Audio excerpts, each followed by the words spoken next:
आत्म ज्ञान क्या होता है कि अपने बारे में जानकारी हो जाना, भाई मैं कौन हूं, कितना आया हूं और किस प्रकार छुटकारा हो, ये तो आत्मज्ञान। और ये आत्मज्ञान क्या कहा करते थे वो समाधि लाले, और आत्मा का साक्षात्कार कर। अरे भले आदमी अपनी आत्मा का स्वयं ही तू साक्षात्कार करेगा, कहते अपनी आत्मा को देखो। अपनी आत्मा ने क्यों कर देखोगे तुम, दया बुद्धि भ्रष्टोरी। देखेगा कोई, देखने वाला तो दूसरा हो गया, फिर अपना अपनी आत्मा कैसे देखी, कहते जैसे आईने में दिखती है। नो तो फिर शीशे मुंह देख ले, तू अपना देखना है तो कोई बात हो। ये बेकार की बातों में बेतुका जो ज्ञान गढ़ रखा था, इन मूर्ख बना रखा दुनिया को। आप परमात्मा ने देखने की बात कहो, तुम्हारा दच्चा का परमात्मा देखने के लिए अभ्यास करो, तो वह बिना जस्ती, क्योंकि जितने भी संत ऋषि हुए हैं उन्होंने समाधियां भी लाई और ट्राई भी करी, आखिर में रिजल्ट लिख दिया कि भगवान तो निराकार है, दिखता है कोई ना। वो कारण क्या था, ये निराकार भगवान के ध्यान में बैठ जाते थे, साधना ठीक थी कोई ना, थोड़ी देर तो ओम ओम ओम ओम करते, फिर वो समाधि लग जा, समाधि लग जाए। फिर क्या है समाधि, क्या चीज है समाधि? तो एक मेले में चला गया आदमी, नो सोच ले कि तो मदारी डुगडुगी बजा रहा है मेले में, कि तेनो कह ले ले केड़े, कोई कुछ कह रहा है, कोई कुछ कह रहा है। तो उस मेले में आदमी चला जाता है तो शाम तक उसने नो पता नहीं लगता कितनी देर में तेरा दिन गया, इधर घूम घाम कर शाम ने फिर धक्के खा उल्टा फिर आ जाता है।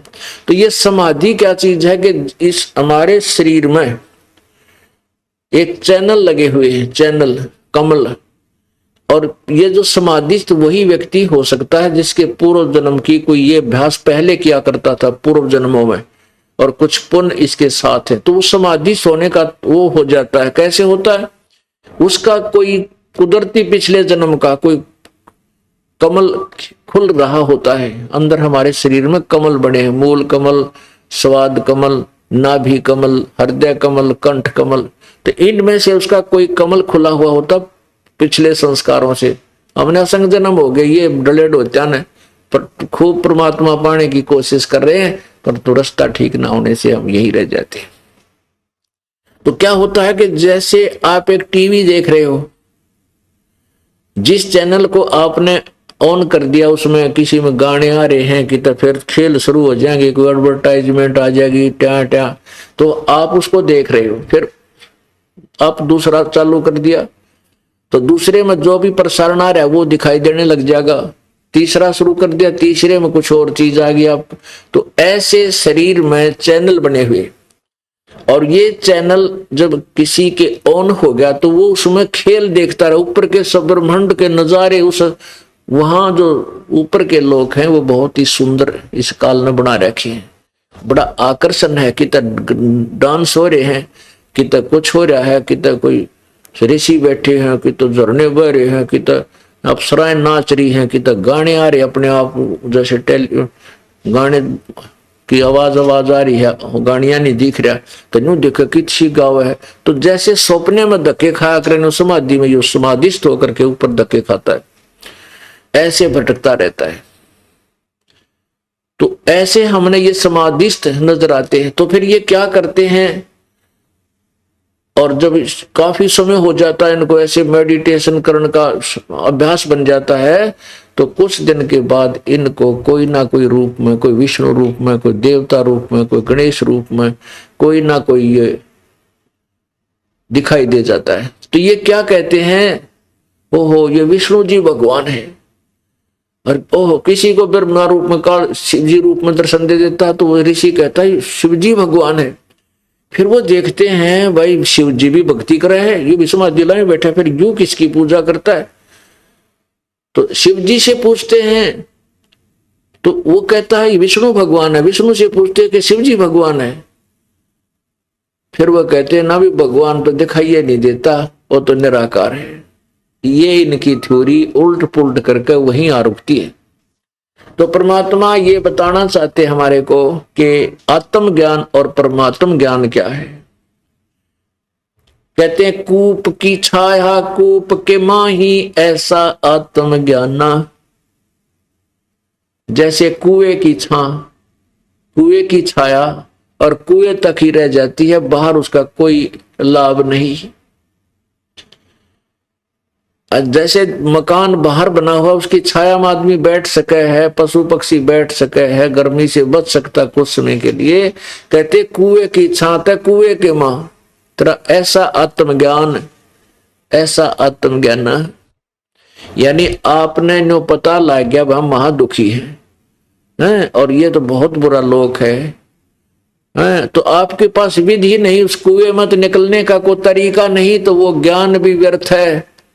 जैसे आप सभी पुण्यात्मा कहीं ना कहीं संत ऋषि के चक्कर में फंसे हुए हो, क्योंकि आपको पता लग गया है कि भक्ति करनी चाहिए और आत्म कल्याण कराना चाहिए। आपको रास्ता ठीक नहीं मिला तो आपकी कुएं की छाया कुएं के मां, तेरा ऐसा आत्मज्ञान। अब हम परमात्म ज्ञान के विषय में जानकारी देंगे। परमात्मा सर्वश्रेष्ठ प्रभु। तो हमने साक्षात्कार परमात्मा का करना है, अपनी आत्मा का के करांगे करके बता। अपना बिरान में टियोरी हो रहा साक्षात्कार, कोई कुत्ता बना रहा, कोई गधा बन रहे, सारे साक्षात्कार हो रहे सबके। तो हमने तो परमात्मा का साक्षात्कार करना है, ना कि अपनी आत्मा का। अपनी आत्मा की दुर्गति हमने बिरान सारी सबकी हो रही। तो वो परमात्मा कौन है, कैसा है, कहाँ रहता है, उसका नाम क्या है, उसके पाने की विधि क्या है, ये परमात्म ज्ञान है, ये तत्व ज्ञान है। और ये परमात्म ज्ञान परमात्मा ने स्वयं ही आकर के यहां बताया है। बाकी किसी के पास ज्ञान नाम की छींट नहीं है, एक किरका भी नहीं है, एक कण भी नहीं है ज्ञान का। कोरा अज्ञान डरे डोहे। तो यहां क्या बता रहे हैं, परमात्मा ने स्वयं ही आकर के हमें बताया कि भाई तुम इस काल के जाल में कैसे फंसे। पुण्यात्माओं, अभी तक ये दंत कथा सुनाया करते, अब जैसे सभी प्राणी परमात्मा की भक्ति करते हैं और आत्म कल्याण चाहते हैं। आपको सभी ऋषि महर्षियों के और ये नकली वर्तमान के पंथों की सारे सदग्रंथ आपके सामने दिखा रखे दासना के सभी कहते हैं पार हो जाओ, नहीं तो काल के मुख में रह जाओगे। सारे काल के मुख में एक समय एक शिकारी, एक समय एक तोता पकड़ लिया किसी ने, और वो तोता पिंजरे में बंद करके वो बेचने के लिए जा रहा था। आगे तो एक साधु संत मिल गया, भक्त दयालु इंसान। उसने विचार किया कि ये तोता जंगल में घूमने वाला फ्री यानी बहुत स्वतंत्र पक्षी पिंजरे में फंस गया, सारी उम्र इसमें रहेगा, क्यों ना मैं इस तोता बेचने वाले से इसको लेकर के और जंगल में छोड़ दूं, पुण्य होगा। उसने इसी दृष्टिकोण से वो 5 रुपये में तोता ले लिया पिंजरे समेत। अब उस भगत ने सोचा, उस संत ने सोचा कि मैं इसने कुछ शिक्षा दे दूं, पढ़ा दूं, कहीं वो फेर ना चक्कर में फंस जा। अब उस जाकर के श्री ऋषि ने उस तोते से कहा, भाई तोता राम, तो क्यों कर फंसा भाई इस जाल में, कैसे फंसा तू पिंजरे में? कहने लगा जी शिकारी आया था और वहां दाने डाल दिए, हम दाने खाने लग गए, कणक गेहूं बाजरा ज्वार डाल दी, हम वो खाने लग गए और शिकारी ने जाल डाल दिया, हम जाल में न्यों फंस गए। तो वो संत कहने लगा, भाई तोता राम, जय मैं तने छोड़ दूं, खोल दूं, तू आगे तो जाल में नहीं फंसेगा। अकना जी, अक सुन ले तो ध्यान रखिए, देखिए ख्यास रखिए, और तोतों और अपने साथी तोतों को बता देना, पक्षियों को, भाई शिकारी आवेगा और जाल दाने डालेगा, जाल डालेगा, दाने डालेगा, तुम दाने मत खाइयो, दाने नहीं खाओगे तो फंसोगे कैसे? हाँ जी बिल्कुल ठीक है। तो उस तोते तो फिर बोला, गुरुजी बोला, भाई जो मैंने तेरे को एक विधि बताई है तेरा याद होगी? तोता बोला, जी कति याद होगी, सुना। शिकारी आवेगा, दाने डालेगा, जाल बिछावेगा, हम दाने नहीं खावांगे तो जाल में कैसे फंसेंगे? अब गुरुजी ने 2 4 10 बार उसे एक पाठ सुना, तोते ने फटाफट सुना दिया। अब गुरुजी ने सोचा भाई तोता सियाना हो गया, ये भी ये फंसेगा नहीं, और कहा बेटा औरों को बता देना, जाकर के सब पक्षियों को ये पाठ याद करा देना। अच्छा जी। अब तोता छोड़ दिया। अब तोता पहुंचा अपने मित्रों और परिवार में, उन सब में गुरु पाक गया। ने बोला, सुनो आपको मैं एक विधि बताता हूं, हम कैसे जाल में फंसते। शिकारी आवेगा, दाने डालेगा, जाल बिछावेगा, हम दाने नहीं खाएंगे तो हम जाल में फंसेंगे कैसे? हाँ, सब ने, जितने भी तोते थे उस जंगल के, उसने सबको, सबका गुरु पाक गया और सब तय पाठ पढ़वा दिया। एक दिन एक शिकारी उस क्षेत्र में पहुंच गया जहां पर वो गुरुजी के चेले थे, वो तोते। उसने जब वहां उनकी आवाज सुनी, कहने लगे, वो क्या बोल रहे थे, शिकारी आवेगा, जाल बिछावेगा, दाने डालेगा, हम दाने नहीं खाएंगे तो हम फंसेंगे नहीं जाल में। अब शिकारी ने सोचा, भाई तू तो आज रोंग स्थान पर आ गया, गलत जगह आ गया, तो सारे तोते पढ़े पढ़ाए हैं, देख भी ना फंसा जाल में, बात बिगड़ गया तो भाई 5-6 किलोमीटर जंगल में यार, यहाँ तो कसूते, ये तो ज्ञानवान आदमी टकरा गए, पक्षी टकरा गई, तो एक भी ना फंसा। उसने सोचा चल कुछ दाने डालकर जाल बिछा देता हूं, थोड़ी बहुत देर देख लेता हूं, को फंसेगा ठीक से ना, ठाकर जाल चल पड़ूंगा। उसने दाने डाल दिए, जाल बिछा दी। वो मेरे जैसा गुरु जो गुरु बन रहा, सबसे पहले वो पहुंचा दाने खान, फिर उसके चेले सारे, और दाने खा रहे हैं और कह रहे हैं शिकारी आवेगा, जाल बिछावेगा, दाने डालेगा, हम दाने नहीं खाएंगे तो हम फंसेंगे कैसे? अब शिकारी ने सोचा, रहे तो कति बोली पेड़ बांडे बांडे हैं, इनमें अर्धम जगह कति नहीं। उसने वो जब हो रही है ना 20 30 50 उसमें इकट्ठे हुआ जाल खींच ली, सारे जाल के वहां। अब उसने करके इकट्ठा जाल पीछे डाल लिया, और वो तोते कमर में लटका लिए, चल पड़ा वापस। अब बड़ा दाव लग गया आज तो। अब वो जाल में फंसे हुए भी क्या कहते जा रहे हैं कि शिकारी आवेगा, दाने डालेगा, जाल बिछावेगा, हम दाने नहीं खाएंगे, जाल में कैसे फंसेंगे? और अंदर फंसे पड़े सारे। अब पुण्यात्माओं, इन गुरुओं की जो सचलोक और सचखंड की कथा सुनावे हैं, और उसके चेले फिर वही गुण गाते फिरते, ये सारे उस वो पढ़े पढ़ाए तोते हैं, असर किस्से का नहीं है, ना उनके पास विधि है वो छूट जाने की, केवल बनावटी बातें हैं। तो पुण्यात्माओं, ये जो ज्ञान कहते हैं, करनी तज कथनी कथाएं, अज्ञानी दिन रात और कुकर जो भोकत फिरे, ये सुनी सुनाई बात। हम सभी काल के जाल में फंसे हुए हैं, और पुण्यात्माओं ये कथा आपको सुनाई जाती है, ये ज्ञान दिया जाता है, तुम उस तोते वाला काम मत करियो, इसने आप तक ग्रहण करो, को नहीं रोरा न बताने लग जाओ।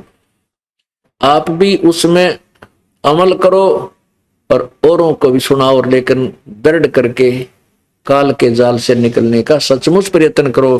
कहते हैं ये बातें कहने सुन की नहीं, ये कर पाड़ने की हैं, ये केवल कहने सुन तो बात नहीं पड़ेगी, ये करें पार पड़ेगी, पीछा छुटवाना पड़ेगा। अब आपको परमात्मा की कथा सुनाते हैं, हम कैसे काल के जाल में फंसे। सृष्टि रचना। पुण्यात्माओं, जब तक आपको सृष्टि रचना का ज्ञान नहीं होगा, आप आध्यात्मिक मार्ग को, अध्यात्म ज्ञान को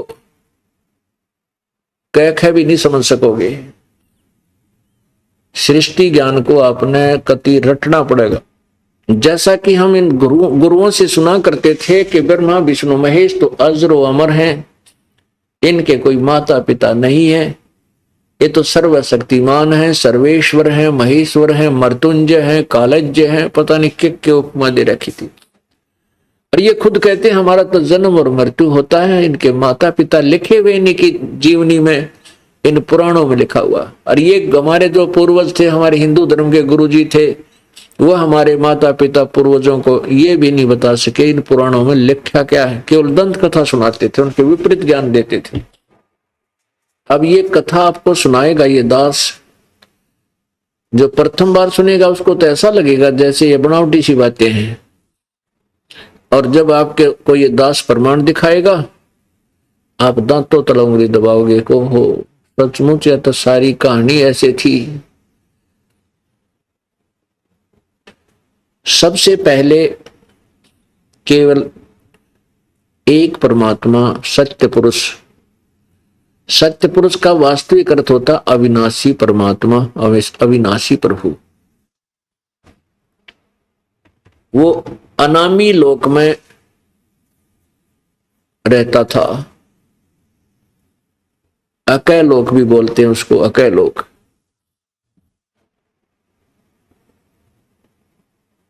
फिर उस परमेश्वर ने नीचे के 3 लोकों की रचना की अपनी वचन शक्ति से। अगम लोक, फिर नीचे का उससे नीचे अलख लोक, और फिर सबसे नीचे सत्यलोक। ऐसे उस अनामी लोक से अन्य 3 लोकों की ओर उस परमेश्वर पूर्ण परमात्मा ने, पूर्ण प्रभु ने यानी कबीर देव ने रचना की। और ऊपर के 3 लोकों को यानी अविनाशी रूप में, स्थायी रूप में रचा, वो कभी नाश में नहीं आएंगे। उसी एक परमात्मा ने अपने अनेक रूप बनाए। अगम लोक में वही अगम पुरुष हुआ, अलख लोक में वही अलख पुरुष, पुरुष माने परमात्मा प्रभु, और सत्य लोक में वो सतपुरुष हुआ अविनाशी परमात्मा। अब सतलोक में परमेश्वर ने, परमपिता कबीर देव ने, सत्य पुरुष ने अपनी वचन शक्ति से एक शब्द से 16 द्वीप यानी 16 अलग अलग लोक स्थापित किए सतलोक में। और फिर 16 शब्दों से 16 पुत्रों की उत्पत्ति की। उनको अलग भिन्न भिन्न द्वीप में रहने की आज्ञा दे दी। परमेश्वर ने अपने पुत्र अचिंत को, उन 16 में से एक अचिंत नाम का पुत्र है, उससे कहा कि बेटा तू अब सृष्टि रचना कर रहे। अब परमात्मा ने इसलिए सारा कुछ किया था कि ये बालक कहीं फिर बाद में टांग ना अड़ावे, इनकी इस अक्षमता से अभी परिचित करवा देता हूं इनको, तुम्हारी कितनी औकात है। अचिंत ने अपनी वचन शक्ति से अक्षर पुरुष की उत्पत्ति की, जिसको परब्रह्म कहते हैं। अक्षर पुरुष, वहां एक तालाब है अमृत से भरा हुआ, उस अमृत सरोवर में स्नान करने के लिए चला गया। वहां जाकर के वो मस्ती से लेट गया जल में, और गहरा जाकर के सो गया, नींद आ गई। पुण्यात्माओं, सतलोक में श्वासों से शरीर नहीं है, श्वासों से जीवन नहीं है।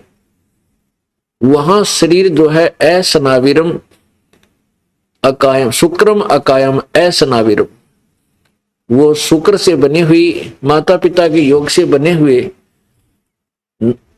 की काया नहीं है। वो जो यहां का मटेरियल है, ये मटेरियल वहां नहीं है। नाड़ियों से बना हुआ शरीर नहीं है, वो श्वास की वहां आवश्यकता नहीं है। तो तालाब में सो गया, काफी समय तक बाहर नहीं आया। तब कबीर परमात्मा ने, सत्य पुरुष ने उसी अमृत सरोवर से जल लेकर के अपनी सिद्धि शक्ति से, अपनी वचन शक्ति से एक अंडा बनाया। उस अंडे में एक अपने वचन से आत्मा प्रवेश की। उस अंडे को जल में छोड़ दिया। वो गड़गड़ गड़गड़ करता हुआ जब नीचे गया तो अक्षर पुरुष उस परब्रह्म की आंख निंद्रा भंग होगी। उसने कुछ क्रोध हुआ कि मेरे को किसने जगा दिया, मेरी निंद्रा भंग किसने कर दी। तो इस दृष्टि से गुस्से में देखा तो वो अंडा दो भाग हो गया। उसमें से ये ज्योति निरंजन निकला और इससे कहा, इन दोनों से परमात्मा ने कहा कि तुम बाहर आओ। अक्षर पुरुष तो निंद्रा में था, तुझे जगाने के लिए सब किया गया, तुम दोनों बाहर आ जाओ और जाकर के तुम अचिंत के लोक में रहो। अब वो तीनों अचिंत और ये क्षर पुरुष यानी काल, जो आगे चल के काल कहलाया, और अक्षर पुरुष, ये तीनों एक द्वीप में रहने लगे। और शेष जो अलग थे वो 15 एक एक द्वीप में अलग अलग रह रहे थे। एक दिन उसके बाद परमात्मा ने अचिंत से कहा कि तूने देख ली अपनी अक्षमता, बेटा तुम्हारे बस की सृष्टि रचना नहीं है, कदे तुम बीच में टांग अड़ाओ, इसलिए तेरा भ्रम निवारण किया था मैंने। अब मैं सृष्टि रचना स्वयं ही आगे करूंगा। तो परमात्मा ने अपने शरीर, अपने वचन से, अपने शरीर से हम सबको उत्पन्न किया। वहां वचन से उत्पत्ति हुई। तो हम सभी आत्मा वहां मानव सदृश शरीर में, और सुंदर शरीर हमारा 16 सूर्य जितना, जैसे 16 सूर्य का प्रकाश हो पर गर्मी ना हो, इसमें इतना सुंदर शरीर एक आत्मा का वहां सतलोक में है। और इतने तेज पुंज का नूर का शरीर, जैसे ये 5 तत्व से बना हुआ शरीर है। 5 तत्व ये मिट्टी, हवा, अग्नि, वायु, आकाश, और ये जल, वायु, यानी ये 5 तत्वों से बना है। इसमें कितना दिखाई देते हैं, कितना सुंदर है देखो। ऐसे ही वहां तेज से एक तत्व से बना हुआ शरीर हमारा है, और बहुत इससे तो असंख्य गुणा प्यारा और सुंदर शरीर है वो। तो वहां हम रहने लगे। इसी तरह परिवार है, वहां पर परमात्मा साकार है, सब प्राणी साकार है, वहां सब आत्मा साकार है। हंस नाम है उनका वहां पर, और परमात्मा को परमहंस कहते हैं।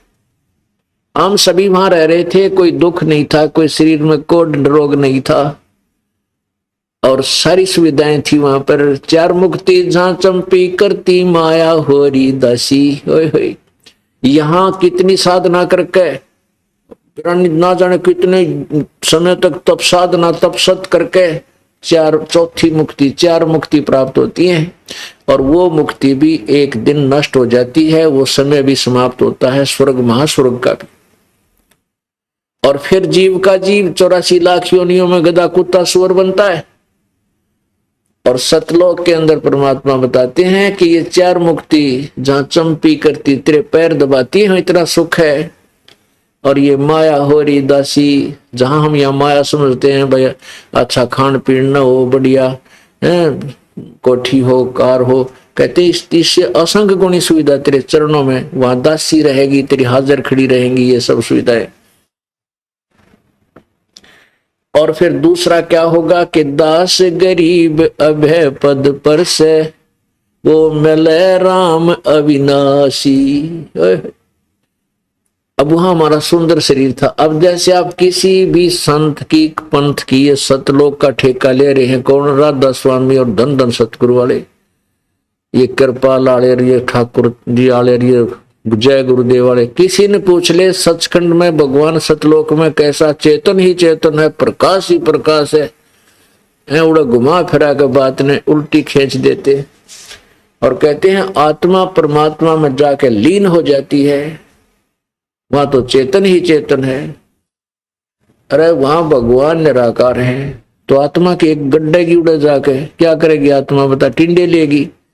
जहां अब कोई लड़की का ब्याह करते हैं, बेटी का, और उसने नो कहे कि तेरा पति तो निराकार नहीं है, वो तो है, दिखाई नहीं देता, तो क्या करेगी? ब्याह करवा के वह तो वो जाएगी किसके वहां? के देखेगी जा करके? क्या रुचि बनेगी उसकी?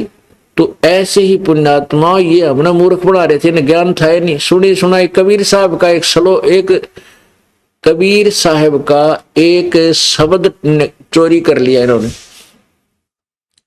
क्या था कि करने नो दीदार महल में प्यारा है। इसमें 32 छंद हैं, टुकड़े हैं, विभाग हैं, कली है। ईश्वर ने उल्टी सुल्टी इसकी बना के व्याख्या और वो भी ठीक ना करना है। जब उसमें तो लास्ट में स्पष्ट लिखा है कि वहां ऊपर हंस चले जाते हैं आत्माएं मोक्ष होकर के, और सतपुरुष के ऊपर चवर करती है। तो निराकार क्यों करोगे मंदबुद्धि हो तुमने, तो देख लो चवर निराकार पर क्यों करेंगी वे। और फिर स्पष्ट कर रखा है परमात्मा के एक रोमकूप में करोड़ों सूर्य करोड़ों चंद्रमा मिला दे, इससे भी अधिक उसकी रोशनी है, तो वो साकार हो या निराकार है। और थरप गजब हो। यानी परमात्मा की वो वाणी झूठी नहीं हो सकती कि मोती मुक्ता दर्शत नाही, ये जग है सब अंधरे, दिखत के तैन चमिन के फेरा मोतिया बंदरे। अज्ञान रूपी मोतिया बंद था, इन लोगों का कुछ भी ज्ञान नहीं था। पुण्यात्मा वहां पर वो सुख है, वो ठाठ है, या स्वप्न में भी नहीं हो सकते। आपका ऐसा ही परिवार होगा और सदा युवा शरीर रहेगा, कभी बूढ़े नहीं होंगे। कोई काम भी वहां कोई काम नहीं है, केवल भगवान की भक्ति अपने आप चलती है, वहां पर आनंद आता है। और फल आहार वहां अमृत आहार है, अमृत ही वहां अमृत जैसे मीठे फल हैं, सदा बहार बाग हैं, और सदा बसंत रूपी ऋतु रहती है, कोई गर्मी सर्दी नहीं है। वहां दिन रात नहीं है, वो तेजों में लोक है, सौ प्रकाशित है। तो पुण्यात्मा वो बहुत ही, जैसे रात्रि में आप चंद्रमा की रोशनी देखते हो कभी एकांत में, और रात्रि में लेट कर जब देखते हैं कितनी सुंदर प्यारी लगती है, कितनी शीतलता होती है, बिल्कुल मन को ऐसी खींचती है, आत्मा को खींचती। ऐसे वहां पर सतलोक में इससे भी असंख्य गुना शांत और सुंदर प्रकाश ऑटोमेटिक रहता है। लेकिन उस प्रकाश में जीवात्मा, उस प्रकाशित लोक में वहां परमात्मा भी मनुष्य सदृश है, तेजों में शरीर है, उसका भी नूरी शरीर है और हमारा भी नूरी शरीर है। हम उस सुख सुविधा को छोड़कर काल के जाल में कैसे फंसे, ये आपको बताते हैं। जब परमात्मा ने हमारे को उत्पन्न कर दिया और हम वहां ठाठ से रह रहे थे, कोई कष्ट नहीं था, बड़े आनंद से बहुत समय बीत गया था। तो उसके बाद एक समय, कुछ समय के उपरांत इस ज्योति निरंजन जो अंडे से निकला था, उसके मन में खरपतवार उत्पन्न हो गया। उसने सोचा कि मैं और अचिंत और ये अक्षर पुरुष, हम तीन तो एक द्वीप में, और बाकी मेरे भाईपन ये सभी जितनी आत्माएं हैं सारे न्यारे न्यारे एक एक द्वीप में। अब मैं अपना अलग स्थान प्राप्त करूंगा। इस दृष्टिकोण से उसने क्या किया, तपस्या आरंभ कर दी, तब से राज्य प्राप्त होता है। तो उसने इस दृष्टिकोण से एक पैर पे खड़ा होकर ज्योति निरंजन अर्थात अक्षर पुरुष ने तपस्या प्रारंभ कर दी। काफी समय तक 70 युग तक उसने एक पैर पे खड़ा होकर के तपस्या की। अब हम सब आत्मा जो अपने पिता परमात्मा से आस्था हटा करके, हम सभी आत्माएं उस ज्योति निरंजन इस काल के ऊपर आसक्त हो गए,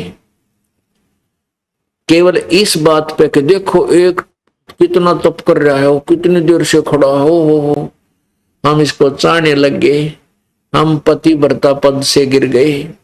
जो परमात्मा हमें सर्व सुख दे रहा था, सारे ठाठ थे, ना कोई रोग था, ना कोढ़ था, ना मृत्यु थी, ना कोई टेंशन थी, ना किसी प्रकार की कोई बीपी हाई था, ना लो था, हम उसको भूल के और इस नकली के पाछे लाग दिए। हम इसको चाहने लगे ज्योति निरंजन को। परमात्मा ने आकाशवाणी की कि बच्चों तुम मत इसकी तरफ ध्यान दो, तुम अपना कर्म अपनी मस्त रहो, भक्ति करो। हम ऊपर से तो सावधान हो गए और अंदर से उसकी चाह हमारे दिल से गई नहीं। परमात्मा कबीर देव अंतर्यामी है, वो जान गए कि इनका अंतःकरण बिगड़ गया और ये पति व्रता पद से गिर चुके हैं। अब जैसे दूध फट जाता है, बिगड़ जाता है, उसको कोई नहीं रखता, बाहर फेंक देता। सेब खराब हो जाती है, फल उसको बाहर फेंक देते, रखने योग्य नहीं होता। तो परमात्मा ने देख लिया कि ये जितनी भी आत्माएं इसके ऊपर आसक्त हैं, इनका काम बिगड़ गया। उधर से परमात्मा ने उस ज्योति निरंजन से पूछा कि क्या मांगता है, क्या चाहता है ज्योति निरंजन, बोल तू। तब उसने कहा, पिताजी मुझे, मेरे लिए स्थान कम है, मुझे अलग स्थान दे दो। परमेश्वर ने उसको 21 ब्रह्मांड दे दिए। जैसे एक साहूकार पिता अपने पुत्र ने 21 प्लाट दे दे खाली। तो ज्योति निरंजन बड़ा खुश हुआ उन प्लाटा ने देख के 21 ब्रह्मांडों को। कभी उसमें जाता है, कभी उसमें जाता है, सैर सपेटे करने लगा। फिर उसने सोचा भी इसमें कुछ रचना भी होनी चाहिए, मेरे प्लाट के काम करेंगे, इसमें तो कुछ बनाना चाहिए। तो 70 युग तब फिर किया इसने, और हम और फिर इस पर आसक्त हो गए। अब पुण्य आत्माओं, हमारा यह बीमारी वहां से लगी। कौन सा रोग? कि जैसे ये हीरो और हीरोइन,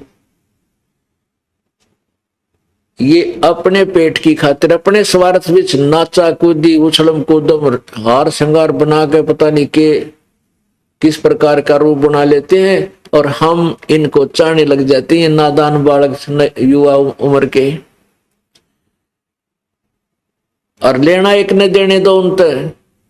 जैसे यहाँ हिसार में या बरवाला में कोई नेता या अभिनेत्री या अभिनेता आ जा, देखा इन बालकों की भीड़, ओहो वो खड़ा 1 किलोमीटर दूर तो देखे, वो खड़ा, वो खड़ी देख दिखे है, और वहां सारे दिन धक्के खा के आ जाए। उनसे लेना एक न देने दो। वो अपने पैसे कमा रहे हैं उछल कूद करके, और हम उनको चाह रहे हैं।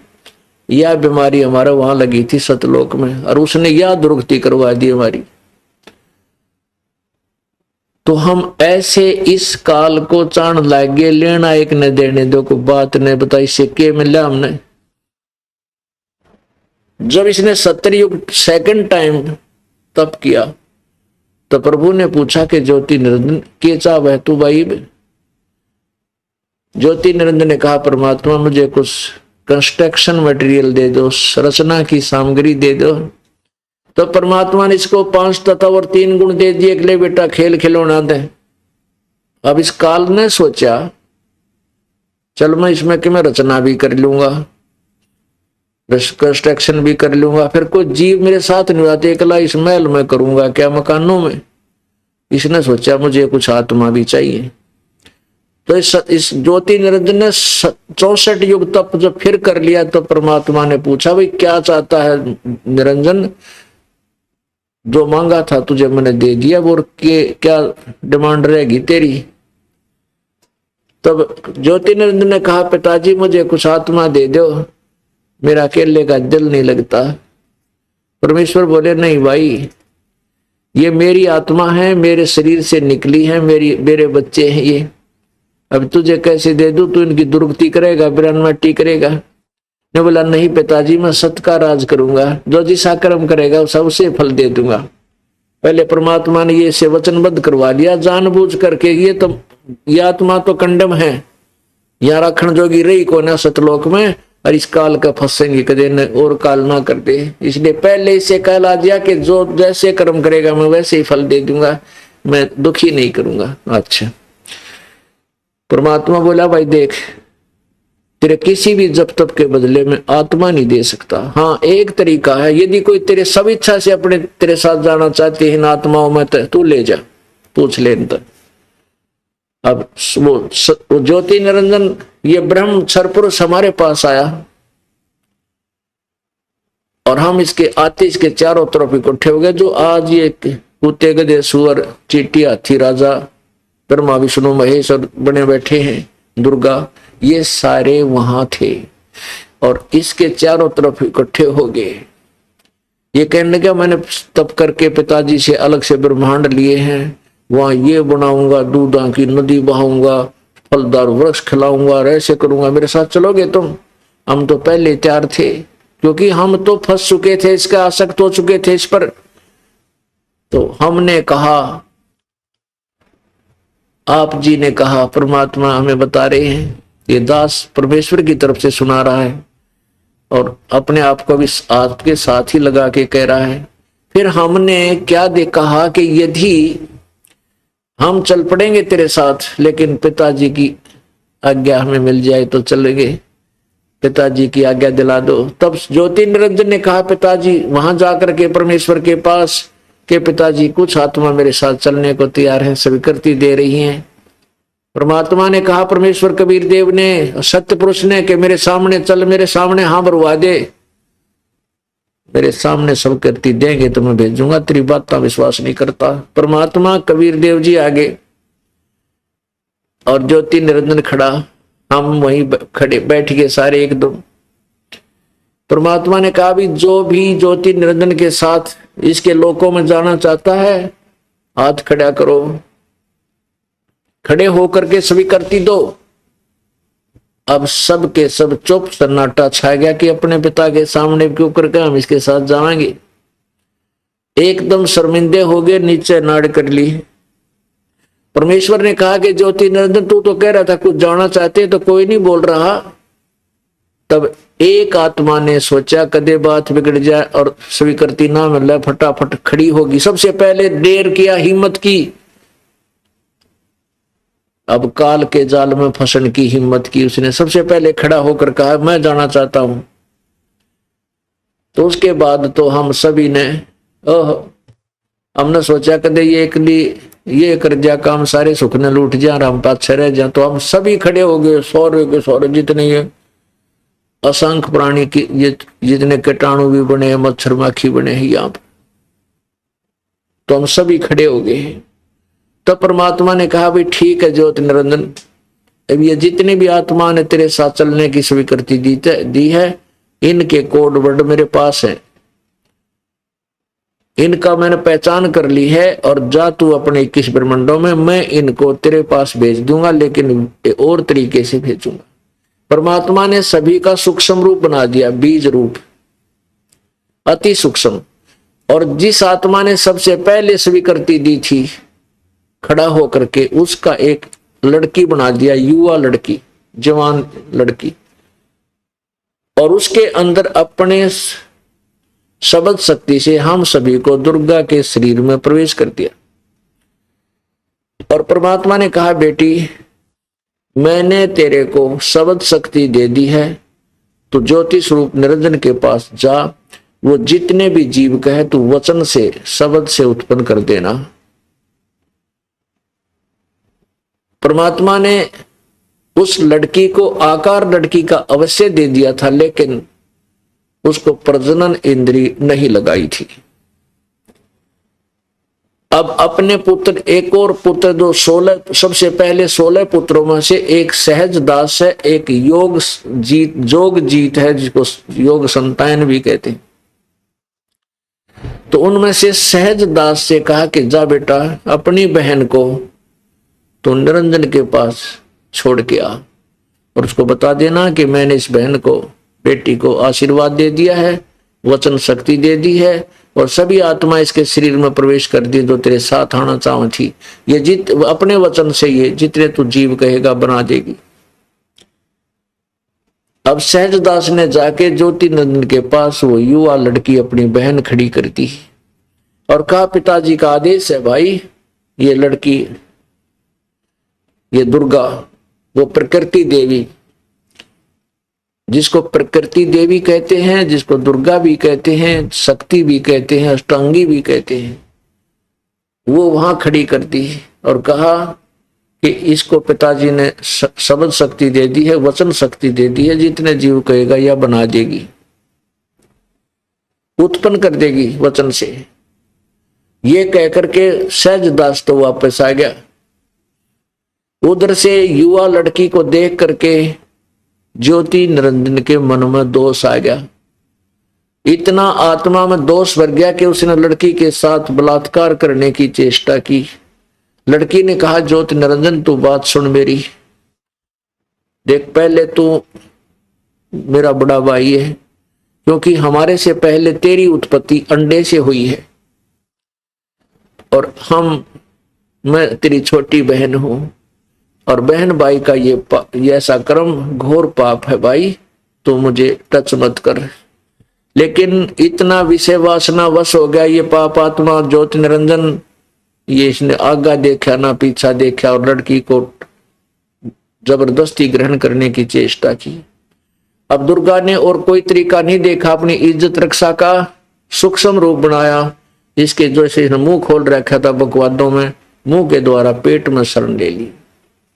वहां से आवाज लगाई, पिताजी मेरी रक्षा करो, रक्षा करो। मैं ऐसे ऐसे इसने मेरे साथ बदतमीजी करना चाहे, मैंने इसकी पेट में शरण ली है। तब परमात्मा ने कहा कि हो गया ड्रामा शुरू भाई, अभी क्या है, अभी तो देखना था रेगल के करेगा यो, अभी तो ये तो पहला तोहफा है तूने। अब परमात्मा स्वयं वहां पहुंचे अपने पुत्र जोगजीत के रूप में, और वहां से कहा कि जोगजीत सुन ले आदेश परम पिता का, तूने ऐसे सच्चे लोक में ये बदतमीजी की है, तू यहाँ रहने योग्य नहीं है, और तूने इस लड़की को खा लिया है कि तेरे शरीर अब दुख पा करके तेरे शरीर में पहुंच गई है। आज से तेरा नाम काल होगा, 1,00,000 मानव शरीरधारी प्राणियों को नित आहार करेगा, और 1,25,00,000 रोज उत्पत्ति करेगा, और लेकर तेरे 21 ब्रह्मांड न यहां से चला जा। अब वहां से इतना वचन कहा था, अपने आप ये वो लड़की पेट से निकाल दी परमात्मा ने, दुर्गा को काल के पेट से निकाल दिया, बाहर खड़ी कर दी, और जाओ तुम अपने भोगो कर्म जिसे तुम ना करे। अब उनको 21 ब्रह्मांड वहां से चल पड़े, जैसे वायुयान चलता है, जहाज चलता है, हवाई जहाज। और वहां से 16 शंख कोश की दूरी पर जाकर रुक जाओ। 16 शंख कोश की दूरी पर आकर के ये 21 ब्रह्मांड काल के रुक गए। अब काल ने कहा दुर्गा से, अब मेरा कौन के बिगाड़ेगा, जो सजा मुझे मिलनी थी मिल गई, और अब तेरे साथ अब मैं, फिर उसने वही चेष्टा की बकवाद करने की, कहा कि मैं अब मनमानी करूंगा।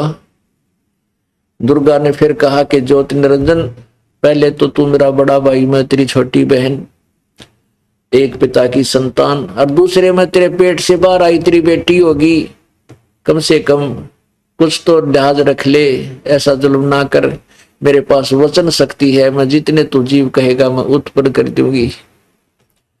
लेकिन इतना वासना विषय वासना वश हो गया, ये काल कामदेव वश हो गया,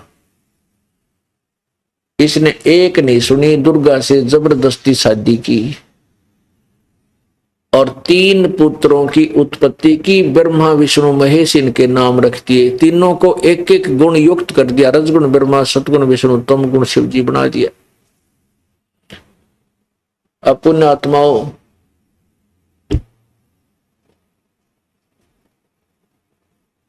ये सृष्टि रचना आपको दास ने परमात्मा की बताई हुई सुनाई। जिन्होंने ये सृष्टि रचना नहीं सुनी है वो ये सोचेगा ये तो बनावटी बात है, किताब ना सुनी ना देखी ना कोई शास्त्र में प्रमाण नहीं, कैसे माने। आपको इतने प्रमाण दे दूंगा कि आपका दिमाग सुन्न हो जाएगा, कर तेरा गजब, ये अपने सदग्रंथों में लिखा था ऐसा ही, जो कि आज से 600 वर्ष पहले परमात्मा ने अपने सिंपल लैंग्वेज में साधारण भाषा में बताया था कि धर्मदास ये जग बोराना, कोई न जाने पद निर्वाणा, यही कारण मैं कथा पसारा, जग से कहिए एक राम नियारा। अब मैं तुमसे कहूं चिताई, तेरे देवन की उत्पत्ति भाई। अब मैं तुझसे इन तेरे तीनों भगवानों की, ब्रह्मा विष्णु महेश का जन्म बताता हूं, क्यों करो या कैसे हुआ। अब ये जैसे दास ने कल आपको यह कथा सुनाई थी, परमात्मा की अमर वाणी सुनाई थी, कबीर वाणी, अब आज समझ में आओगी आप क्या कैसे। अब मैं तुमसे कहूं चिताई, तेरे देवन की उत्पत्ति भाई। तेरे तीनों देवता रजगुण ब्रह्मा सतगुण विष्णु तमगुण शिव जी की उत्पत्ति सुनाता हूं, बताता हूं कैसे इनका जन्म हुआ। कुछ संक्षेप कहूं गहुराई, सब संशय तो मेरे मिट जाई। संक्षेप से बताऊंगा पर इसमें तेरे सारे संशय खत्म हो जाएंगे। भरम गए जग वेद पुराना, आदि राम का भेद न जाना। इन वेद पुराण पढ़ के सारे भ्रमित हैं, उस आदि राम सर्वशक्तिमान सबसे पहले वाले परमात्मा सनातन ब्रह्म के विषय में किसी को ज्ञान नहीं। अब जो मैं कथा सुनाने जा रहा हूं, कहते राम राम सब जगत बखाने, आदि राम कोई बिरलाए जाने। ज्ञानी सुने सो हृदय लगाई, मूर्ख सुने तो गम ना पाई। अब वो कथा सुनाने जा रहा हूं धर्मदास तुझे। परमेश्वर कबीर जी कहते हैं अपनी प्यारी आत्मा एक धर्मदास भगत श्रेष्ठ भगत था, उसको जाकर मिले थे, वो सारी कहानी सतलोक दिखाया, सारा कुछ बताया। अब मैं तुझे जो कथा सुनाने जा रहा हूं सृष्टि उत्पत्ति सृष्टि की रचना की, कि समझदार व्यक्ति बुद्धिमान तो तुरंत स्वीकार कर लेगा प्रमाण देख के सुन के, और मूर्ख सुने तेनों का झूठ है झूठ है, हम नहीं मानते, हमने देखा है कोई ना सुना है कोई। अरे सुना दूंगा और दिखा दूंगा, सारे प्रमाण आपके सामने रखूंगा, तब ये सत्य कथा आपके सत्य स्वीकार्य होगी। भाई मां अष्टंगी पिता निरंजन, ये जमदारुण वंशन अंजन। इनकी माता दुर्गा है अष्टंगी ब्रह्मा विष्णु महेश की, और पिता ये ज्योति निरंजन काल है। पहले कीन निरंजन राई, पीछे से माया उपजाई।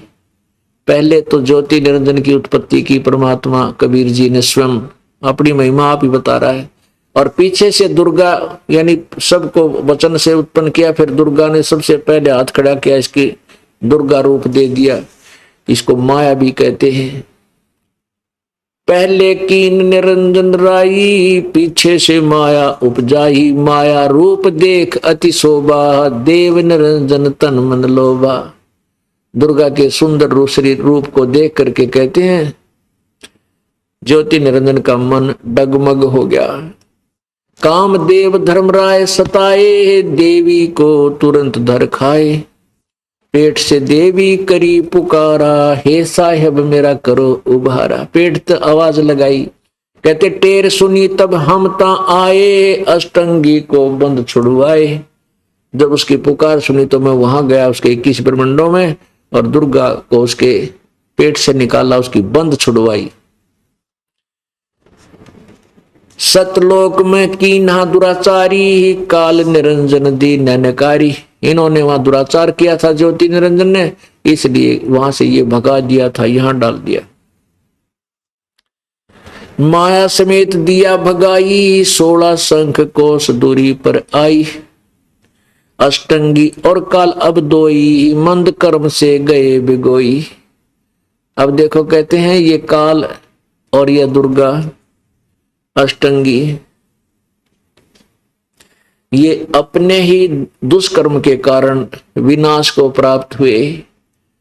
अब मंद कर्म यानी निकम्मा काम निरंजन ने तो किया, वहां इसके साथ दुर्व्यवहार करना चाहा, ये मंद कर्म।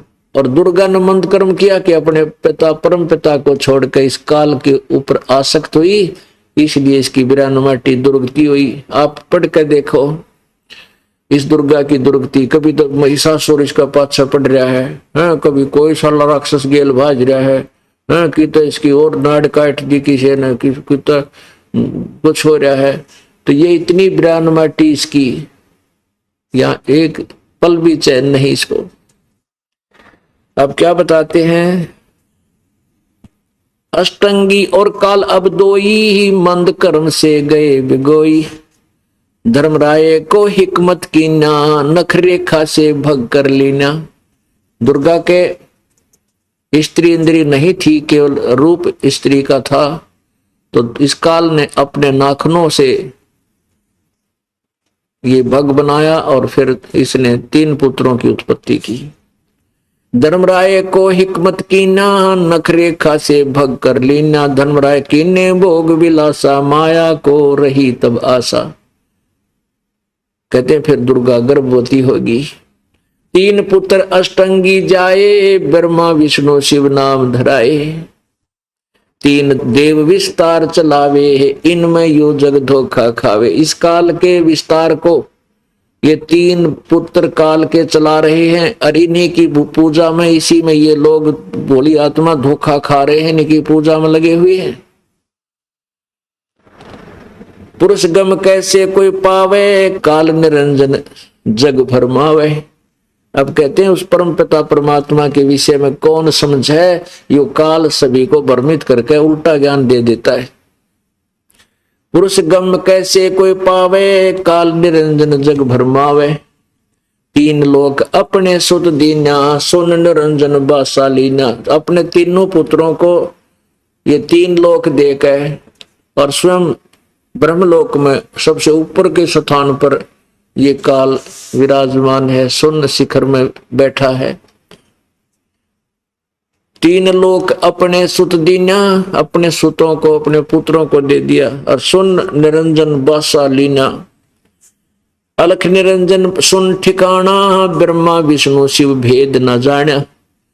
अब ब्रह्मा विष्णु महेश भी तपस्या करते हैं, भगवान ढूंढांगे, वो मिलता कोई ना। कहते हैं इन्होंने ब्रह्मा विष्णु महेश को ये ज्योति निरंजन के दर्शन नहीं होली, ये भी नहीं मिलता। 3 देव सो उसको ध्यावे, निरंजन का वो पार न पावे।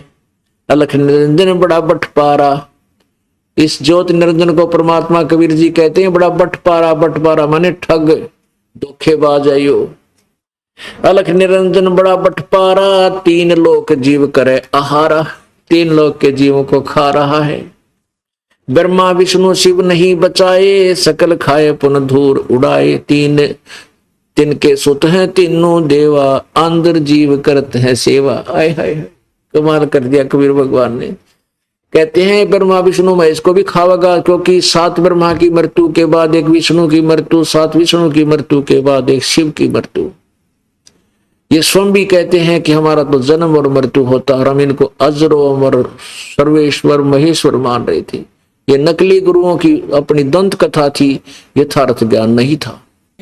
आइए अब हम उन श्रद्धालुओं के अनुभव जानते हैं जो जगत गुरु तत्वदर्शी संत रामपाल जी महाराज जी से दीक्षा प्राप्त कर चुके हैं तथा उनके द्वारा बताए गए भक्ति मार्ग पर चल रहे हैं। नमस्कार सर। नमस्कार सर। सर क्या नाम है आपका? सर मेरा नाम अमन दास है जी। सर कहाँ के रहने वाले हैं आप? वैसे मैं यूपी कानपुर का रहने वाला हूँ, लेकिन बठिंडा पंजाब में रहता हूँ। सर संत रामपाल जी महाराज से नाम दीक्षा आपने कब ली? 23 जुलाई सन 2012 को संत रामपाल जी महाराज से उपदेश प्राप्त हुआ। सर संत रामपाल जी महाराज से नाम दीक्षा लेने से पहले आप क्या भक्ति साधनाएं करते थे? संत रामपाल जी महाराज जी से उपदेश लेने से पहले भगवान शंकर जी की हम भक्ति उपासना किया करते थे, लेकिन वैसे हम मंदिर मस्जिद में नहीं जाते थे। वैसे ही किसी द्वारा बताई हुई स्तुति किया करते थे, जो सुबह उठने के बाद बैठ के 15-20 मिनट समाधि लगाते थे, और शाम को सोने से पहले 15-20 मिनट समाधि लगाया करते थे। सर जैसा कि आपने बताया कि आप भगवान शंकर की स्तुति करते थे, तो उन सब भक्ति साधनाओं को करने से आपको क्या लाभ मिले? सर उन भक्ति साधनाओं से हमें लाभ तो कोई नहीं हुआ, और दुगना हम नीचे गिरते चले गए। जैसे कि हम शराब भी पीने लगे थे, गुटखा भी खाते थे, तम्बाकू भी खाते थे, और मांस का भी सेवन किया करते थे। और जो हमारे पास बीमारी कुष्ठ रोग हो गया था, जो बचपन से था, और उसको करीब 26-27 वर्ष तक हमने लगातार टेबलेट खाई, जो 25 रुपये की एक टेबलेट आती थी, हफ्ते में 1 बार खानी होती थी। उससे भी वो रोग हमारा कभी ठीक नहीं हुआ है, और दुगना परेशान ही रहते थे जी। सर आपको संत रामपाल जी महाराज के बारे में जानकारी कहाँ से मिली? सर संत रामपाल जी महाराज जी की जानकारी मेरा एक दोस्त था, उसको किसी संत रामपाल जी महाराज जी के शिष्य ने वो पुस्तक का प्रचार कर रहे थे, ज्ञान गंगा पुस्तक का नाम है, उसका प्रचार कर रहे थे, और वो पुस्तक उसने 10 रुपये में ख़रीदी थी। तो उसने बताया कि भाई मेरे पास एक ऐसी पुस्तक है कि आप उसको पढ़ोगे तो बहुत अच्छा उसमें ज्ञान दिया हुआ है। तो मैंने कहा भाई देना, मैं पढ़ूँगा। तो उसने फिर मुझे पुस्तक दी। उस टाइम मेरी ड्यूटी नाइट में थी, और वो पुस्तक 2 नाइट में कंटिन्यू पढ़ता रहा। नाइट में ड्यूटी होती थी, दिन में सोता था। और उस पुस्तक को पढ़ने के बाद मुझे ये महसूस हुआ कि भाई पूर्ण ब्रह्म परमात्मा है, लेकिन उस समय मैंने भगवान शंकर को ही पूर्ण परमात्मा माना था। फिर जी उस पुस्तक को पढ़ने के बाद मेरे मन में एक ऐसी प्रेरणा उठी कि चलो देखते हैं कैसे गुरुजी होते हैं, कैसा आश्रम होता है। 2 महीने बाद ये सारा कुछ हुआ। तो इतनी हमारे अंदर प्रबल प्रेरणा हो गई कि मैं जहाँ पे मैं नौकरी करता था उसके यहाँ पैसे छोड़कर, उसने आधे पैसे दिए, आधे नहीं दिए, और वो पैसे छोड़कर और एक संत रामपाल जी महाराज जी के शिष्य वो मिल गए थे। उन्होंने मुझे बरवाला जिला हिसार हरियाणा भारत के अंदर है, वहाँ का पता एड्रेस दिया, और उस एड्रेस के माध्यम से मैं संत रामपाल जी महाराज जी के जो बनाया आश्रम बना हुआ है हम वहाँ पहुँचे जी। और फिर उनसे एक दिन तो वैसे में बना रहा आश्रम के अंदर, फिर दूसरे दिन में बाहर आया। तो फिर जब अंदर जाने लगा तो जो वहाँ सेवादार खड़े थे तो उन्होंने कहा भाई कहाँ जा रहे हो? मैं कहा जी मुझे अंदर जाना है। उन्होंने कहा भाई आप अंदर ऐसे नहीं जा सकते हो। मैंने कहा जी कैसे जाना होगा? बोले आपको पहले उपदेश लेना होगा, इसके बाद अंदर जा सकते हो। मैंने कहा जी कोई नहीं, मैं उपदेश ले लूँगा जी। तो बोले कि आप बाहर बैठो। मैं जी बाहर बैठा रहा, मेरे पास चाय भी ली, बिस्कुट मिला, खाया उसको। इसके बाद आधा घंटे के बाद सेवादार आए, उन्होंने कहा आप चलो जी आप उपदेश ले लो चल के। फिर वो मुझे अंदर लेके गए और संत रामपाल जी महाराज जी से उपदेश प्राप्त हुआ। सर, संत रामपाल जी महाराज से नाम दीक्षा लेने के बाद आपको क्या लाभ प्राप्त हुए? सर जी संत रामपाल जी महाराज जी से उपदेश प्राप्त होने के बाद जो हमारे बचपन से कुष्ठ रोग था वो संत रामपाल जी महाराज जी के आशीर्वाद मात्र से ही वो समाप्त हो गया। फिर दूसरा एक रोग अभी पिछले वर्ष सन 2017 में जून के महीने में मेरे पेशाब नली में पथरी थी, और उससे मैं करीब 2-3 दिन में लगातार बहुत परेशान रहा। फिर मेरे मन में प्रेरणा उठी कि चलो किसी डॉक्टर सलाह लेते हैं। तो मैं आश्रम गया, मुंडका आश्रम, और वहाँ पर जाके डॉक्टर हैं तो उनसे मैंने सलाह ली। तो उन्होंने बताया कि भाई आप अल्ट्रासाउंड करवा लो, और ये ऐसे लक्षण पथरी के होते हैं और पथरी ही है, 100% है ये। तो मैंने कहा जी ठीक है जी। लेकिन मेरे मन में ये प्रेरणा उठी कि परमात्मा, हे संत रामपाल जी महाराज जी, आप तो सभी कहते हैं कि आप परमात्मा स्वरूप हो, तो आपसे बड़ा इस पृथ्वी पर क्या पूरे 21 ब्रह्मांड में भी आपसे बड़ा कोई डॉक्टर नहीं है। तो अगर आपके भक्तों का अल्ट्रासाउंड करवाना पड़ गया तो भक्ति किस काम की? और मैंने वहीं संत रामपाल जी महाराज जी को दंडवत प्रणाम किया, और उसके दूसरे दिन फिर मैं वापस आया तो जो डॉक्टर जी थी मैंने उनसे कहा जी आप जी ऐसा करो जी कि मुझे दवा दे दो, मुझे बहुत परेशानी है। तो उन्होंने कहा पहले आप अल्ट्रासाउंड करवाओ, इसके बाद आपको दवा मिलेगी। मैंने कहा नहीं जी मुझे कुछ दवा दे दो, कुछ मुझे राहत मिले। तो उन्होंने मुझे 2 खुराक दवा दी, उसमें 4 गोलियां थी। बोले ऐसा करो आप एक अभी खा लो, एक शाम को खा लेना। वो मैंने 2 गोली उस टाइम खाई और 2 शाम को खाई। रात को सो गया तो रात को करीब 1-2 बजे के आसपास मेरे पेशाब में ऐसी जलन हुई कि मैं बाथरूम करने के लिए गया तो बिल्कुल मांस का टुकड़ा ऐसे कट के निकला कि बिल्कुल जैसे बहुत तेज धार से कोई पत्थर सा निकले, ऐसा खटाक से बाहर निकला। तब मुझे राहत मिली जी। वो दिन है कि आज का दिन है जी, जो आज तक मुझे ना तो वो कहीं दर्द समझ में आया और ना कोई पथरी रही, आवाज़ में बिल्कुल ठीक ठाक हूँ जी। और मैंने ऑपरेशन भी नहीं करवाया, ना कोई अल्ट्रासाउंड करवाया है, बिल्कुल ठीक हूँ जी। और मेरी वाइफ है, उनको भी पेट में पथरी थी। सबने सब कुछ कह दिया कि भाई पथरी अल्ट्रासाउंड करवा लो, पथरी अल्ट्रासाउंड करवा लो। फिर संत रामपाल जी महाराज के पास वो भी गई, और उन्होंने भी वही क्रिया की जो संत रामपाल जी महाराज जी बताते हैं, तो उनकी पथरी दूर हो गई। इसके बाद अल्ट्रासाउंड करवाया, उनके कोई भी पेट में कोई बीमारी नहीं निकली। आज भी वो बिल्कुल ठीक ठाक हैं, उनको कोई कमी नहीं है। मेरी पथरी की बीमारी थी, मेरा कुष्ठ रोग था, और मेरी पत्नी की भी पेट में पथरी थी। संत रामपाल जी महाराज जी की कृपा से बिल्कुल ठीक हो गई है। और आज उनकी कृपा से पूरा परिवार, पूरा घर बहुत कुशल मंगल से रह रहा है। जो मैं नशा करता था, तम्बाकू, बीड़ी और ये शराब, मांस, भांग भी कभी कभी खा लिया करता था, वो उस दिन से आज तक मैंने हाथ नहीं लगाया है, ना किसी को ला के दी है और ना ही हाथ लगाया है। क्योंकि संत रामपाल जी महाराज जी बताते हैं कि सतगुरु शरण में आए के आने से आए टले भला, जो मस्तक पे सूली उसको कांटे में टल जा। ये जो नशा विकार हैं ये एक सूली के समान होते हैं, तो उनकी कृपा सारा कुछ ये दूर हो गया है। सर आपने बताया कि आपको कुष्ठ रोग था, आपको पथरी थी, आपने कुष्ठ रोग की दवाई 25 साल तक खाई लेकिन आपको कोई राहत नहीं मिली। तो फिर संत रामपाल जी महाराज ने आपको ऐसी कौन सी दवाई दी कि आपकी बीमारी आशीर्वाद से ही ठीक हो गई?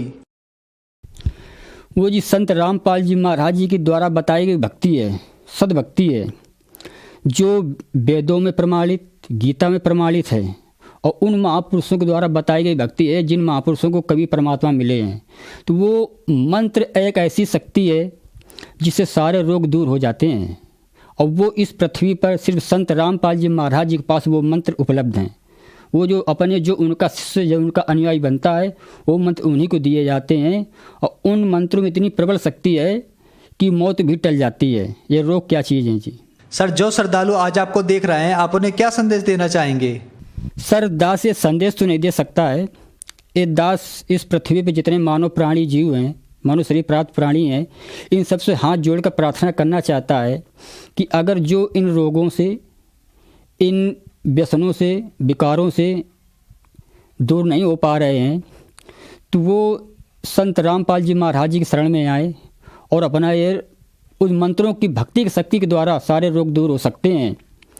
और उसकी जानकारी प्रत्येक चैनलों पर संत रामपाल जी महाराज के सत्संग आते हैं, और उनसे आप उपदेश प्राप्त करें, दीक्षा प्राप्त करें और सदमंत्र प्राप्त करें जो प्रमाणित हैं, उनसे सारे रोग दूर हो सकते हैं।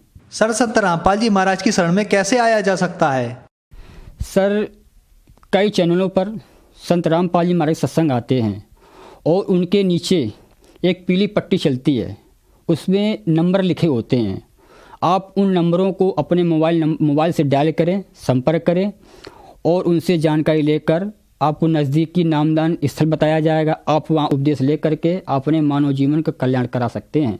सर आपने बताया कि आपको 25 साल से कुष्ठ रोग था, पथरी की बीमारी थी, संत रामपाल जी महाराज से आपने नाम दीक्षा ली और आपकी बीमारियां ठीक हो गईं। तो आपकी तरह बहुत सारे लोग हैं जिनको बहुत सारी बीमारियां भी हैं, तो क्या उनकी भी बीमारियां ठीक हो सकती हैं? और ठीक हो सकती हैं तो कैसे ठीक हो सकती हैं? सर 100% है, 101% है कि सारी बीमारियां ठीक हो सकती है। इस पृथ्वी पर ऐसा कोई रोग नहीं जिसकी दवा नहीं बनी है। और जब कभी परमेश्वर की भक्ति ऐसी है जो संत रामपाल जी महाराज देते हैं, उस भक्ति के आधार से मर्यादा में रहकर भक्ति करने वालों को परमात्मा सारे पापों को नाश कर देता है। ये जो बीमारी, परेशानी, नशा, शराब, मांस खाने वाले विकारों से परेशान रहते हैं, तो वो इस भक्ति के प्रभाव से सारा कुछ दूर हो सकता है।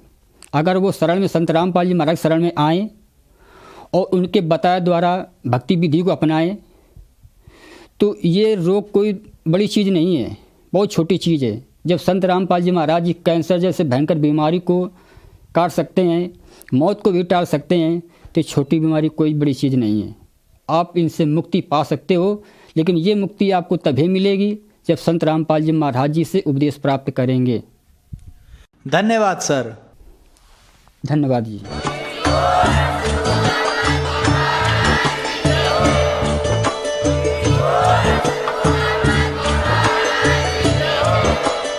आप सुन रहे थे जगत गुरु तत्वदर्शी संत रामपाल जी महाराज जी के मंगल प्रवचन। अधिक जानकारी के लिए विजिट कीजिए हमारी वेबसाइट www.jagatgururampalji.org। संत रामपाल जी महाराज जी के शुभ आशीर्वाद से पूरे विश्व भर में 500 से भी ज्यादा नाम दीक्षा केंद्र हैं, जिन पर संत रामपाल जी महाराज जी द्वारा ऑनलाइन निःशुल्क नाम दीक्षा दी जा रही है। अपने नजदीकी नाम दीक्षा केंद्र का पता करने के लिए संपर्क करें 8222880541।